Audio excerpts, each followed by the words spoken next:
Muy buenas noches, bienvenido como siempre todos los domingos a su programa de Acción Positiva y desde ya le agradecemos su compañía porque verdaderamente eso es lo que nos estimula a seguir adelante en este programa, que lo que busca es llevar a una temática que contribuya, que le lleve al ciudadano opiniones importantes, visiones que puedan contribuir a una mejor definición de lo que pasa en Guatemala para que podamos tener cada vez un mejor país. Hoy me acompaña el licenciado Jorge Brisa Bularach, él es presidente de la Cámara de Comercio, dentro de otras muchas importantes responsabilidades que ha asumido y que lo convierte pues con una trayectoria sumamente importante y contributoria a Guatemala. Licenciado Brisa, bienvenido a su programa Acción Positiva. Francisco, muchas gracias por la invitación, siempre es un gusto poder estar en este programa que aporta tanto a la audiencia sobre temas de mucha importancia a nivel nacional. Muchas gracias por aceptar. El licenciado ha estado sumamente ocupado en estos días, ustedes probablemente lo han podido ver, pero yo quisiera empezar por un comentario que me llamó hoy mucho la atención porque es en Prensa Libre, en el Mundo Económico, y habla sobre comercio domina el sector productivo. Y habla pues obviamente que la actividad comercial en sí es un factor sumamente importante dentro de nuestra economía, Jorge. ¿Qué nos puedes comentar un poquito sobre ese punto? Definitivamente el comercio tiene presencia en todo el país. Guatemala desde siempre ha tenido esa vocación al comercio. El comercio es un servicio que cada día tiende a ser mucho más competitivo, más eficiente, y brindar los mejores productos al más bajo precio al mercado, y eso es importante. Yo te comentaba que hemos visto mucho actualmente porque hay un tema que está en una discusión viva en estos momentos, como es el proyecto de ley de inversión y empleo, que ha estado año y medio por lo menos estancado en el Congreso y de repente ahorita ha tomado muchísima actualidad. Y dentro de esta discusión que se ha generado, pues obviamente hemos visto una posición muy clara de parte de la Cámara de Comercio. Es más, en algunas declaraciones, citando lo que los medios de prensa o los medios diferentes mencionan, la Cámara, a través de tu persona, lo señalan como una ley o un proyecto de ley irresponsable. Esa pues es obviamente una declaratoria muy clara y a mí me gustaría un poquito que nos ampliaras por qué es irresponsable. Con mucho gusto. Ciertamente, el título de esta iniciativa es muy atractivo. Iniciativa de inversión, ley de inversión y empleo. Igual que lo fue la iniciativa de ley de desarrollo rural. Hoy ponen títulos realmente encantadores, pero nadie se preocupa, desafortunadamente, o muy pocos se preocupan de ver el contenido de esas iniciativas. Reitero hoy que esta iniciativa es totalmente irresponsable. Lo que pretende es otorgar muchísimos privilegios a sectores industriales, agrícolas y de servicios. Pongámonos en el contexto. Guatemala viene de una desastrosa reforma fiscal, que lo que está haciendo es aumentar la economía informal paso a paso. Las autoridades dicen que la economía informal en Guatemala podría llegar hasta el 80% de todas las actividades productivas. Adicionalmente a ello, un amplio déficit fiscal, más o menos de 20,000 millones de quetzales, la capacidad del pago del país a su límite, presupuestos sobredimensionados, falta de eficiencia y transparencia en el gasto público, no se combate la corrupción, y eso nos coloca como país, que hemos sido estables en el tema macroeconómico por muchos años, con esta iniciativa en un grave riesgo. Porque lejos de legislar con equidad, con igualdad, con una reforma fiscal que fuera sencilla, accesible, simple, con tarifas bajas y competitivas a nivel mundial que efectivamente atraigan la inversión, lo que hacemos es otorgar muchísimos privilegios bajo la falacia que poniendo el país en oferta y que nadie pague impuestos o que muy pocos paguemos impuestos, porque si esta iniciativa de ley es aprobada, nada más nos quedaríamos pagando impuestos. Personas en relación de dependencia, profesionales, comerciantes, pocos industriales, pocos agricultores y pocas actividades de servicios. Todos exigimos seguridad, infraestructura, salud, educación, vivienda, todo lo que es necesario para que el país sea exitoso.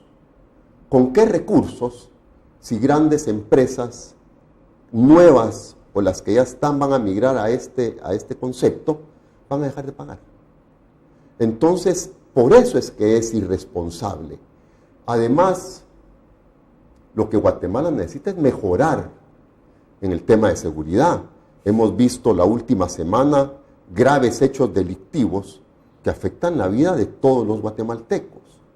Adicionalmente a ello, debo de señalar, ¿cuánto pagamos las empresas en nuestra planilla de los gastos corrientes de nuestros negocios en el tema de seguridad? Del 8 al 15%. Claro. Entonces, es quitando el impuesto sobre la renta, quitando otros impuestos, porque esta iniciativa de ley no solo quita impuestos sobre la renta, quita muchísimos impuestos a actividades que hoy son exitosas. Porque si algo debemos de resaltar, es que en Guatemala tenemos empresarios que son muy eficientes, grandes exportadores de productos agrícolas, industriales, que inclusive ahora están teniendo presencia con otras actividades y otras industrias en otras latitudes. Entonces, ¿por qué en Guatemala tenemos que dar privilegios a actividades que ya son eficientes, que son exitosas? ¿A cuenta de qué? Tu planteamiento yo creo que ha sido muy bien llevado a través de los medios. Hemos visto que muchas cámaras, muchas otras organizaciones, tanto de tipo tanque de pensamiento, incluso organizaciones sindicales, etcétera, se han sumado a esta misma visión. Se han propuesto, creo que hasta 30 enmiendas o un poquito más a la ley inicial o los 60 artículos iniciales, Jorge. Sin embargo, con esa claridad con que tú lo estás expresando verdaderamente, ¿cuál es el objetivo, cuál es la intención de seguir machacando en esto mismo? Porque, por ejemplo, ayer o anteayer o recientemente, la SAT sale pronunciándose diciendo que volvieron a revisar y que entonces ahora están llevando otras medidas. Y las medidas son, mire, vamos a fiscalizar mejor lo que importan, lo que exportan y lo que venden localmente. Cosas que obviamente de todos modos lo tienen que hacer. ¿Cuál será la insistencia? ¿Cuál crees tú que ha sido el papel de SAT verdaderamente en ayudar a desenmarañar esto? Porque si la SAT en este momento no alcanza su recaudación fiscal, lo cual sabemos que hay una brecha que se amplía y amplía, con esto es obvio que hablaba de ICEFI, por ejemplo, hablaba de 1.300 millones adicionales, ¿verdad? Que eventualmente puede ser hasta mucho más. ¿Qué piensas tú del papel de SAT en este sentido en el análisis? Y de, bueno, entonces, ¿a dónde vamos acá? Debo de insistir en que esta iniciativa de ley es un desastre. Inicialmente es una iniciativa que se genera en el Ejecutivo y que va a la Comisión de Finanzas del Congreso. Posteriormente, la Comisión de Economía genera otro proyecto. Unen los dos proyectos para quedar bien con todo el mundo y adicionalmente muchos sectores mandan su carta a Santa Claus para ser incluidos. Claro, entonces, todo el mundo quiere incluirse en los beneficios. En los beneficios y en los privilegios sin pagar un centavo. Pero eso sí, exigiendo resultados en el tema de seguridad e infraestructura y sin atacar el problema de fondo. Un paréntesis. La Cámara de Comercio, y lo hemos comentado contigo, en el año 2011 hace una propuesta integral sobre el tema de una reforma fiscal, con igualdad, con equidad, con justicia tributaria. Nadie ha tomado en cuenta esos conceptos. Y otra observación necesaria. Se ha dicho que si no se aprueba esta iniciativa, Guatemala va a ser un caos y vamos a perder 100,000 empleos. No es cierto.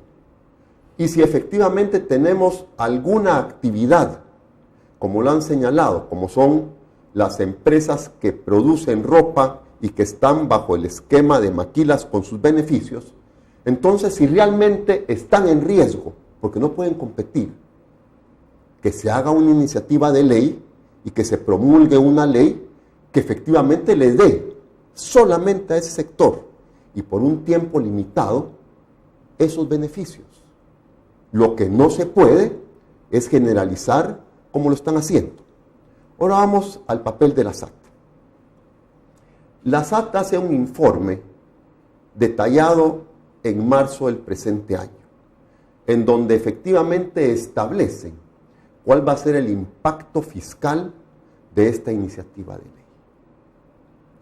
3 o 4 días después, dicen que ya le pusieron unos cuantos candados y que ahora eso no es posible que las empresas que ya están operando vayan a migrar a este sistema, porque lo que sucede es lo siguiente.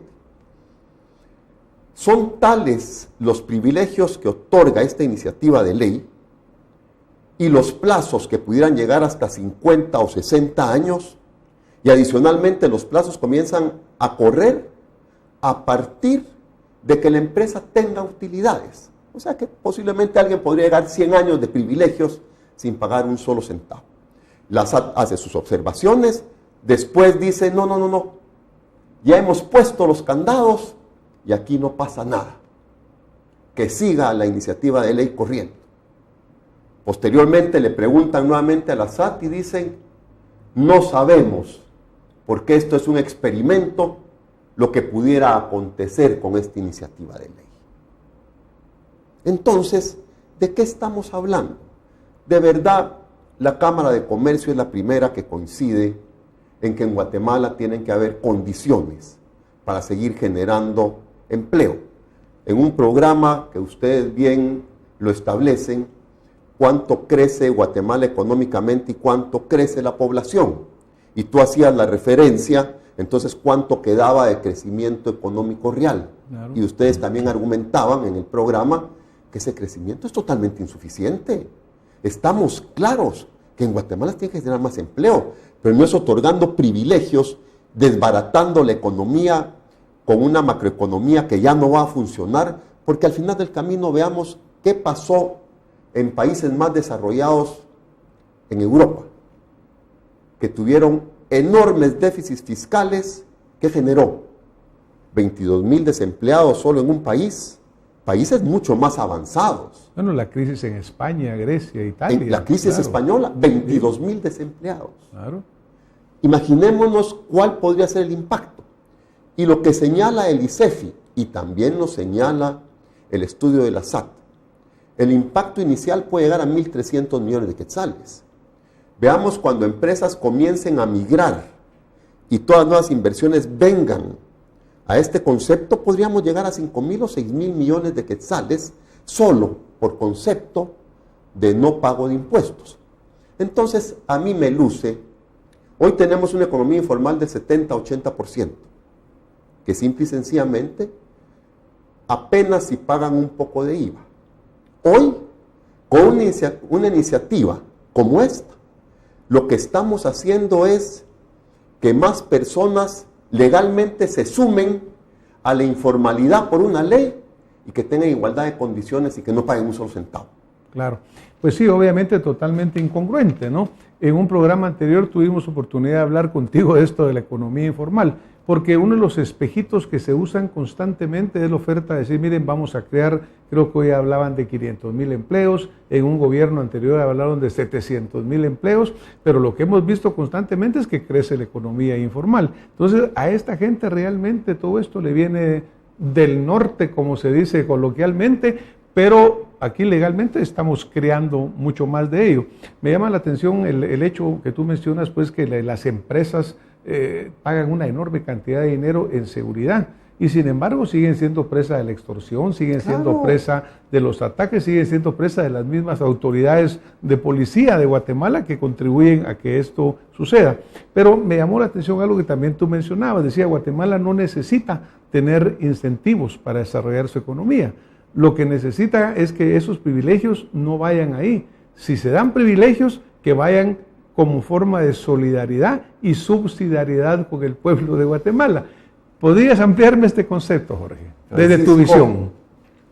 De verdad, yo por eso reconozco un liderazgo en tu persona, porque efectivamente en nuestra nación, en nuestro país, los únicos que pueden ser privilegiados son las personas pobres y que viven en la miseria. Y ahí es donde opera, como tú bien lo dices, la solidaridad y subsidiariedad. Porque ellos sí necesitan, porque no tienen acceso a la salud, a la educación, a la vivienda, a los elementos básicos para que un ser humano pueda subsistir. Es ahí, ellos sí necesitan privilegios. Privilegios para que efectivamente puedan ingresar a una economía, puedan consumir y puedan satisfacer necesidades. Ese es el tema de fondo. Pero no es a los que ya son eficientes, que ya operan perfectamente, que son inteligentes, que tienen infraestructuras realmente envidiables. A ver, Guatemala en productos no tradicionales. Nos estamos orgullosos de que exportamos arveja china, camarones, productos agrícolas de tremenda calidad en el mundo. Y que ha crecido. Así es. Sí. Entonces, ¿por qué darles un beneficio de esta naturaleza que no lo están requiriendo? Lo que Guatemala requiere es organización, capacitación. Veamos el tema de turismo. Guatemala, encantador, con tantas posibilidades. ¿Por qué no estamos con aviones haciendo cola para que nos vengan a visitar? Porque hay elementos que son los que busca el inversionista, como es la seguridad, estabilidad, certeza jurídica, que es lo que todos queremos. Ahí sí vienen. Se han hecho encuestas a nivel internacional y se dice, mire, usted no va a pagar un solo centavo de impuestos, pero dígame, ¿cuáles son sus prioridades para invertir en un país? Normalmente el tema impositivo está, si son de 10 la calificación, está de 7. Y si son 15, está de 11. O sea que el inversionista, no es cierto lo que están diciendo, que poniendo el país en oferta, van a venir a hacer cola a los inversionistas para quedarse. Y otra vez, Francisco, si hay ramas de la economía, como que es la única que han señalado, que tiene problemas para competir, como las maquilas, entonces, que se presente una iniciativa de ley para que efectivamente ellos puedan seguir operando con éxito por un tiempo limitado. También no estemos hablando de 50 años, de 40 años, de 25 años, claro. Eso no se puede. Claro, no, porque ahí hablamos de 25, 30, 60 años, aún tú mencionas el hecho que empieza a correr después de que empieza a haber ganancias, es decir, se vuelven interminables. Y obviamente, por ejemplo, el turismo que tú mencionas, ¿va, Jorge? Tenemos un país muy lindo con bellezas naturales, pero no hay seguridad. A los turistas los asaltan en las calles, tenemos casos de violaciones, de absolutamente todo. Luego, infraestructura pésima. Ya sabemos que el aeropuerto de Guatemala siempre está en que ya lo sacan porque no llenan las condiciones. El aeropuerto de Petén, que es tan visitado por Tikal, igual está prácticamente en el abandono. Entonces hay muchas cosas que verdaderamente no va a venir el turista si no le damos esas condiciones. Igual no va a venir el inversionista. No va a venir el inversionista si lo van a atacar, le van a extorsionar, lo van a tener sin certeza jurídica. Eso, ¿y quién quiere venir a un país donde están distribuyendo sus productos y lo atacan con una granada? Imagínate, eso es inconcebible, ¿verdad? O bien, como hablabas de la reforma tributaria, pues en vez de crear más seguridad, lo que ha creado es una incertidumbre tremenda. También, obviamente, hay exenciones de impuestos que han venido terminando su vigencia en el 2015-2016, están terminando ciertas cuestiones de los tratados que van a bajar aún todavía más la recaudación. Cuando a veces comentamos de que la SAT no llega a su meta de recaudación, yo me pregunto, ¿es porque no llega o es porque el país ya no da? Pues porque también con esta economía que tenemos en la cual el guatemalteco tiene que subsistir para vender atrás de rejas en la tiendecita, viendo cómo no le tiran una granada, es difícil poder producir, ¿verdad, Jorge? Es correcto. Y el tema muy puntual. Si nosotros tuviéramos un sistema fiscal que efectivamente fuera incluyente, simple, sencillo, es de insistir en estos conceptos, tendríamos una mejor recaudación. Claro. Y por el otro lado, eficiencia y transparencia en el gasto público. Porque aquí los presupuestos, en 1999-2000, el presupuesto de la nación era de 20,000 millones de quetzales. Relación entre funcionamiento y gastos de inversión era más o menos 60-40, 65-35. Hoy, El presupuesto es de 70,000 millones de quetzales. En aquel tiempo el tipo de cambio estaba a 7.40. Hoy está a 7.75, 7.76, por ahí. Hoy tenemos un presupuesto de 70,000 millones. La pregunta es si hoy tenemos 3 veces más seguridad, infraestructura, vivienda, educación. No, vamos al revés, vamos para atrás, ¿verdad? Obviamente también desde que esta reforma estaba en camino, desde que venían estableciendo las metas de recaudación, se les señalaba constantemente al gobierno que eran inalcanzables. Entonces, eventualmente dice, no alcanzamos las metas, pero porque eran prácticamente que no las iban a alcanzar. Así es. Porque en alguna forma, cuando comparas con años anteriores, sí han superado la recaudación, pero la meta no le llegan porque era una meta que estaba planificada para que no le llegaran. Francisco, ¿Ya? solo en impuestos sobre la renta han recaudado 3,000 millones de quetzales más. Imagínate. Solo en impuestos sobre la renta. ¿Sí? Pero eso no significa que el país hoy sea más productivo. Lo que pasa es a los mismos de siempre, hoy pagamos más. Claro. Ahora, por ejemplo, con estos cambios, si se aprobara esta ley como está, también se señala que de los más golpeados va a ser, digamos, las personas dependientes, la clase media. Tú mencionabas, ¿no? Van a ser el mismo grupito, pero también va a pegar muy duramente a la clase media, que siempre es el sándwich. Y a estas personas en dependencia, pues les va a caer ese impuesto que no van a pagar las grandes empresas por esas exenciones, muchas de ellas no guatemaltecas, muchos de ellos capital golondrina, que hoy están, mañana no están, y que obviamente sí lo va a afectar. Ahora, Jorge, como esto se ha vuelto una cosa complicada, ¿verdad? En el sentido de quién lo analiza, quién lo discute. Entiendo que el Congreso pidió a la SAT, está esperando el informe. El diputado Antonio Ralda mencionaba recientemente que están en espera en la comisión para seguir discutiéndolo y que en agosto se va a discutir. Pero, por ejemplo, en el caso de la iniciativa privada, en el caso de la iniciativa privada organizada CACIF, ¿verdad? A mí me parece excelente que haya esos puntos de vista diferentes, porque la Cámara de Comercio sostiene una visión, las otras cámaras, por ejemplo, los exportadores de productos nacionales tienen otra otras cámaras tienen otros diferentes. ¿Cómo se va a llegar a un consenso? Jorge, ¿hay análisis para llegar a un consenso de esto? ¿O tú crees que prácticamente esto hay que ir hasta atrás y verdaderamente revisarlo totalmente, o que algo de esta propuesta es salvable? Yo creo que este desastre lo tienen que retirar del Congreso. Y lo que deberíamos de hacer, la Organización Mundial del Comercio lo que establece es que para el finales del 2015 uno no puede diferenciar entre los privilegios que le da al mercado de exportación y al mercado interno, refiriéndose al impuesto sobre la renta. Entonces lo que se debería hacer es retirar toda esta iniciativa, porque de verdad, insisto, es totalmente irresponsable, y efectivamente resolver un problema puntual. El problema puntual es que se nos van las maquilas de ropa. Retengamos a las maquilas de ropa y llamemos a las cosas con nombre y apellido. Y en el resto, yo no creo que Guatemala necesite leyes que otorguen privilegios. No las necesitamos. Lo que necesitamos son los conceptos que hemos dicho para que efectivamente se dé el desarrollo. No es vía privilegios. Eso ya quedó demostrado, veámoslo en el pasado. Cuando se da todo el tema de la protección arancelaria, que la CEPAL la propone a finales de los años 50, para crear las famosas industrias centroamericanas, entonces lo hacen creando mercados cautivos, con impuestos que llegaban hasta el 300%.